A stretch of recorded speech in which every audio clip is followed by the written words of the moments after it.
All right, number 10 is Harley Quinn with the fake into cake. The fake into cake. Hell yeah, this the old switcheroo. You know, I think as Soulja Boy would say, she just. Suck your ass out, bitch.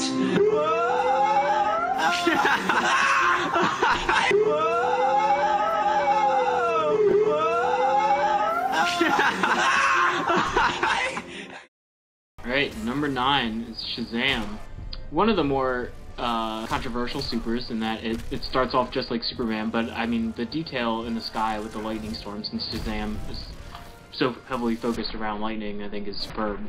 I think the seismic toss is really cool too, just the graphic and sort of the imagery with the ring. I think this one could have been a little bit better if he summoned lightning to shoot you back into the ground after he threw you, but still, I think it's a good super. That moment where he grabs your foot at the last minute when you're falling, I think is a nice touch. Number 8 is Cyborg. I think anybody who's ever watched Dragon Ball Z will retain some affinity for comically large energy beams, so it's hard not to put this one on the list. Dude, I love it just as an Iron Man fan from Marvel vs. Capcom 2. I mean, The protein cannon? It's the proton cannon. I like to call it the protein cannon, but... Protein cannon? Okay. Alright.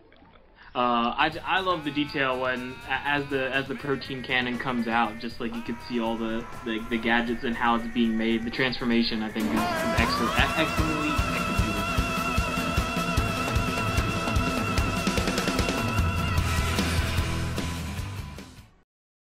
Number 7 is Deathstroke. In this super, it seems like Deathstroke can't really decide on just one way to kill you, so he chooses all of them. Yeah, everything here is just blown out of proportion. From the facial expression of the opponent while getting shot right in the face with a pistol at point-blank range, to unnecessarily throwing a sword up in the air to kick it down into your chest. Yeah, the extra cherry on top, so to speak, is watching all the bullets penetrate the opponent. It emphasizes everything that it utilizes everything that Deathstroke has.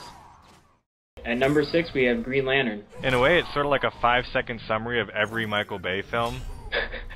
Thank God there's no dialogue. That's true.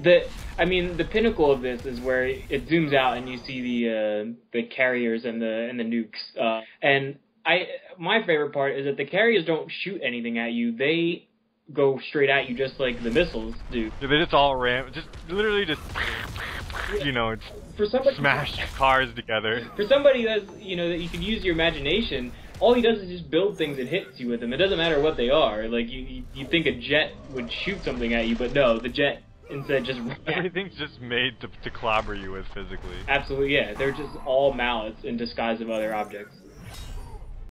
Coming in at number 5 is Sinestro, and this super Sinestro drags you to space where he decides you're going to play Asteroids IRL, and spoiler alert, you don't win. Absolutely. I love, you could see that, you know, the Lantern's creativity and not just, you know, making constructs, but just using what's already available. And, you know, you go to space and there's some asteroids there, and, I don't know, Sinestro brings out his inner child by slamming them together with you in the dead center. You know, hits you with the clap, and then he gets you with the shaft. Coming in at number 4, we have Aquaman. It's got a game changer. I mean, he summons all the cast of Finding Nemo. Yeah, yeah, absolutely. Just out of nowhere. Not only do you really sort of drown, right? Most people drown because they're underwater. Then he stabs you, and if that's not bad enough, he then feeds you to a shark. And did you see that shark's face? That shark. Look at that shark.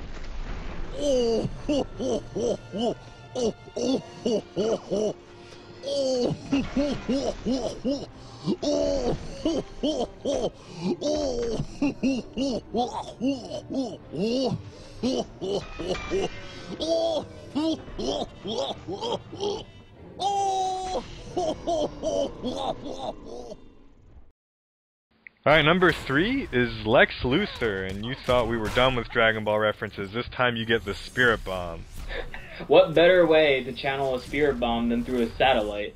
See, Lex doesn't really have friends, so he built one in space. I really have nothing other than to say it's a Spirit Bomb from space right into your face. What more do you want? Well, I mean, another really funny thing too, when you're comparing it to the Spirit Bomb seen in other video games, is in the old Dragon Ball Z games, when you would use a Spirit Bomb or like a really big attack, they would zoom out and show the planet, and they'd show the explosion on the planet just like this Super. That's true, yeah. This is just... Homage, perhaps? Maybe? Dude, the way that he holds the Spirit Bomb, too, before he throws it at you, is literally Goku pose of holding Spirit Bomb. And unlike Gohan, he could not bounce it back. With number 2, we have Superman. One of the most, if not the most, classic out of all the supers in Injustice. Yeah, Superman, he literally stage counterpicks you to space. And in a way, it's like the evolution of the old Mortal Kombat 3 stage transitions, where you get uppercutted, you know, to the top of a building, only instead of a building, you're uppercutted to the top of the atmosphere. Yeah, the level of detail when you we break through the atmosphere, that poof of the clouds, it just exaggerates how dramatic this really, well, I don't really guess it doesn't exaggerate. In a way, just him knocking you back down is its own extra flair, because realistically, he could have just uppercutted you to space and just left you there for most of the cast. That's true, you would have just floated. Yeah, you'd have just been gone. GOG, but at least he's got the decency to return you to in which you came, so. Yeah, Superman, what a swell guy. Yep. Classy as always, at number 2. And at number 1, the most impressive super in the game, according to SwiftTomHanks and myself, is none other than the Flash. This is just... everything is perfect about this one. You took a guy who has a really rather basic superpower of just moving fast, and you've utilized it in a way unlike any other. Just running across the world just to do one thing, building up enough momentum just to sock you in the face. My only complaint with this entire super is that when he comes back around from traveling across the Earth, that he doesn't have a bunch of like souvenirs from random countries, like a sombrero or something, and like a baguette. He was dead focused on punching you. His only thought was punching you. My favorite part is how the water spreads when you see him running across the Atlantic, or whatever ocean it may be. The attention to detail is great. The fact that you're getting hit in the face, with the speed of light behind him, is quite devastating, especially for a guy who, like I said, all he can do is really run fast. Flash not only wins the fight, but he wins this list. Another one that missed the list that, I really like this character, but the super didn't really impress me, was Wonder Woman. When I see supers in this game, we got superheroes, we got characters that are larger than life. I want to see things I've never seen before. I can look out my window and see somebody getting jumped any day of the week. Yeah.